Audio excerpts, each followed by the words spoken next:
Could gaining control of the Central Bank of the Islamic Republic of Iran, the CBI, be one of the main reasons that Iran is being targeted by Western and Israeli powers? As tensions are building up for an unthinkable war with Iran, it is worth exploring Iran's banking system compared to its United States, British and Israeli counterparts. Some researchers are pointing out that Iran is one of the only 3 countries left in the world whose central bank is not under Rothschild control. Before 9/11, there were reportedly 7: Afghanistan, Iraq, Sudan, Libya, Cuba, North Korea, and Iran. By 2003, however, Afghanistan and Iraq were swallowed up by the Rothschild octopus, and by 2011, Sudan and Libya were also gone. In Libya, a Rothschild bank was established in Benghazi, while the country was still at war.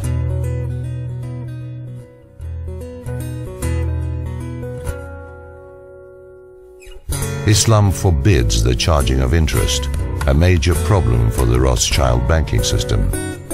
Until a few hundred years ago, charging interest was also forbidden in the Christian world and was even punishable by death. It was considered exploitation and enslavement. Since the Rothschilds took over the Bank of England around 1815, they've been expanding their banking control over all the countries of the world. Their method has been to get a country's corrupt politicians to accept massive loans, which they can never repay, and thus go into debt to the Rothschilds' banking powers. If a leader refuses to accept the loan, he is oftentimes either ousted or assassinated, and if that fails, invasions can follow, and a Rothschild usury-based bank is established. The Rothschilds exert powerful pressure over the world's major news agencies. By repetition, the masses are duped into believing horror stories about evil villains. The Rothschilds control the Bank of England, the Federal Reserve, the European Central Bank, the IMF, the World Bank, and the Bank of International Settlements. Also, they own most of the gold in the world, as well as the London Gold Exchange, which sets the price of gold every day. It is said the family owns over half the wealth of the planet, estimated by Credit Suisse to be $231 trillion, and is controlled by Evelyn Rothschild, the current head of the family.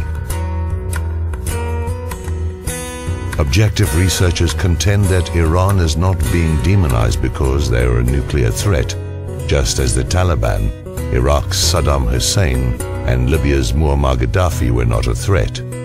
What then is the real reason?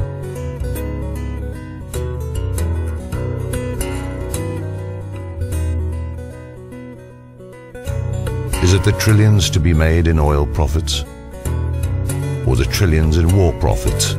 Is it to bankrupt the US economy? Or is it to start World War III? Is it to destroy Israel's enemies? Or to destroy the Iranian central bank so that no one is left to defy Rothschild's money racket? It might be any one of these reasons, or worse, it might be all of them.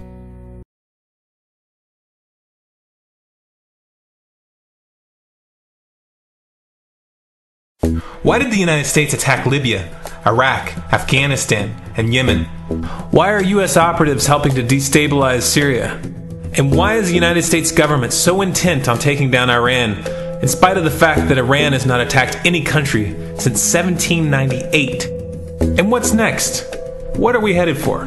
When you look at the current trajectory that we're on, it doesn't make any sense at all if you evaluate it based on what we're taught in school. And it doesn't make any sense if you base your worldview on the propaganda that the mainstream media tries to pass off as news.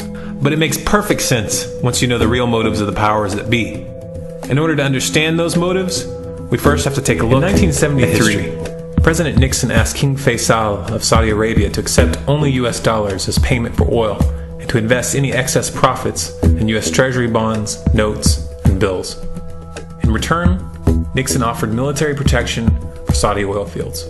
The same offer was extended to each of the world's key oil-producing countries, and by 1975, every member of OPEC had agreed to only sell their oil in US dollars. The act of moving the dollar off of gold and tying it to foreign oil instantly forced every oil-importing country in the world to start maintaining a constant supply of Federal Reserve paper. And in order to get that paper, they would have to send real physical goods to America. This was the birth of the petrodollar.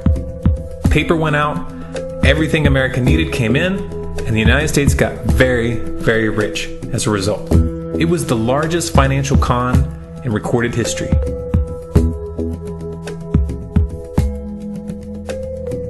The arms race of the Cold War was a game of poker. Military expenditures were the chips, and the US had an endless supply of chips. With the petrodollar under its belt, it was able to raise the stakes higher and higher, outspending every other country on the planet, until eventually US military expenditures surpassed that of all other nations in the world combined. We have heard that 500,000 children have died. I mean, that's more children than died in Hiroshima. And you know, is the price worth it? I think this is a very hard choice, but we think the price is worth it. Miss Albright, what exactly was it that was worth killing 500,000 kids for? In November of 2000, Iraq began selling its oil exclusively in euros. This was a direct attack on the dollar and on U.S. financial dominance, and it wasn't going to be tolerated. In response, the U.S. government, with the assistance of the mainstream media, began to build up a massive propaganda campaign claiming that Iraq had weapons of mass destruction and was planning to use them. In 2003, the U.S. invaded, and once they had control of the country, oil sales were immediately switched back to dollars. This is particularly notable due to the fact that switching back to the dollar meant a 15 to 20% loss in revenue due to the euro's higher value. It doesn't make any sense at all unless you take the petrodollar into account. So I came back to see him a few weeks later, and by that time we were bombing in Afghanistan. I said, "Are we still going to war with Iraq?" And he said, "Oh, it's worse than that." He said, he reached over on his desk, he picked up a piece of paper, he said, I just got this down from upstairs, meaning the Secretary of Defense's office today, and he said, this is a memo that describes how we're going to take out 7 countries in 5 years, starting with Iraq and then Syria, Lebanon, Libya, Somalia, Sudan, and finishing off Iran. He said, he reached over on his desk, he picked up a piece of paper, he said, I just got this down from upstairs, meaning the Secretary of Defense's office today, and he said, this is a memo that describes how we're going to take out 7 countries in 5 years, starting with Iraq and then Syria, Lebanon, Libya, Somalia, Sudan, and finishing off Iran. Let's take a look at the events of the past decade and see if you see a pattern. In Libya, Gaddafi was in the process of organizing a bloc of African countries to create a gold-based currency called the dinar, which they intended to use to replace the dollar in that region. US and NATO forces helped destabilize and topple the Libyan government in 2011, and after taking control of the region, US armed rebels executed Gaddafi in cold blood and immediately set up the Libyan central bank. Iran has been actively campaigning to pull oil sales off of the dollar for some time now, and it has recently secured agreements to begin trading its oil in exchange for gold. In response, the US government, with mainstream media assistance, has been attempting to build international support for military strikes on the pretext of preventing Iran from building a nuclear weapon. In the meantime, they established sanctions which US officials openly admit are aimed at causing a collapse of the Iranian economy. Syria is Iran's closest ally, and they are bound by mutual defense agreements. The country is currently in the process of being destabilized with covert assistance from NATO, and though Russia and China have warned the United States not to get involved, the White House has made statements within the past month indicating that they are considering military intervention. It should be clear that military intervention in Syria and Iran isn't being considered. It's a foregone conclusion, just as it was in Iraq and Libya. The US is actively working to create the context which gives them the diplomatic cover to do what they already have planned. The motive for these invasions and covert actions becomes clear when we look at them in their full context and connect the dots. Those who control the United States understand that even if a few countries begin to sell their oil in another currency, it will set off a chain reaction and the dollar will collapse. These invasions and covert actions becomes clear when we look at them in their full context and connect the dots. Those who control the United States understand that even if a few countries begin to sell their oil in another currency, it will set off a chain reaction and the dollar will collapse. They understand that there is absolutely nothing else holding up the value of the dollar at this point, and so does the rest of the world. But rather than accepting the fact that the dollar is nearing the end of its lifespan, the powers that be have made a calculated gambit. They have decided to use the brute force of the US military to crush each and every resistant state in the Middle East and Africa. That in itself would be bad enough, but what you need to understand is that this is not going to end with Iran. China and Russia have stated publicly and on no uncertain terms that they will not tolerate an attack on Iran or Syria. Iran is one of their key allies, one of the last independent oil producers in the region, and they understand that if Iran falls, then they will have no way to escape the dollar without going to war. And yet the United States is pushing forward in spite of the warnings. What we are witnessing here is a trajectory that leads straight to the unthinkable. It's a trajectory that was mapped out years ago in full awareness of the human consequences. But who was it that put us on this course? What kind of psychopath is willing to intentionally set off a global conflict that will lead to millions of deaths just to protect the value of a paper currency? It obviously isn't the president. The decision to invade Libya, Syria, and Iran was made long before Obama had risen to the national spotlight. And yet, he's carrying out his duty just like the puppets that preceded him. So who is it that pulls the strings? Often the best answer to questions like this are found by asking another question. Qui bono? Who benefits? Obviously those who have the power to print the dollar out of thin air have the most to lose if the dollar were to fall. And since 1913, that power has been held by the Federal Reserve. The Federal Reserve is a private entity owned by a conglomerate of the most powerful banks in the world. And the men who control those banks are the ones who pull the strings. To them, this is just a game. Your life and the lives of those you love are just pawns on their chessboard.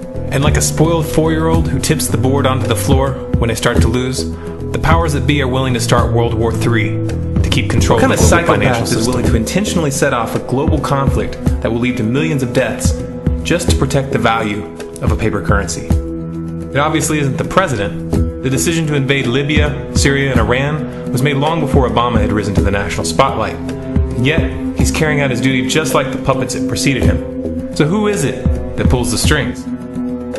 Often the best answer to questions like this are found by asking another question. Qui bono? Who benefits? Obviously those who have the power to print the dollar out of thin air have the most to lose if the dollar were to fall. And since 1913, that power has been held by the Federal Reserve. The Federal Reserve is a private entity owned by a conglomerate of the most powerful banks in the world. And the men who control those banks are the ones who pull the strings. To them, this is just a game. Your life and the lives of those you love are just pawns on their chessboard. And like a spoiled 4-year-old who tips the board onto the floor when they start to lose, the powers that be are willing to start World War III to keep control of the global financial system.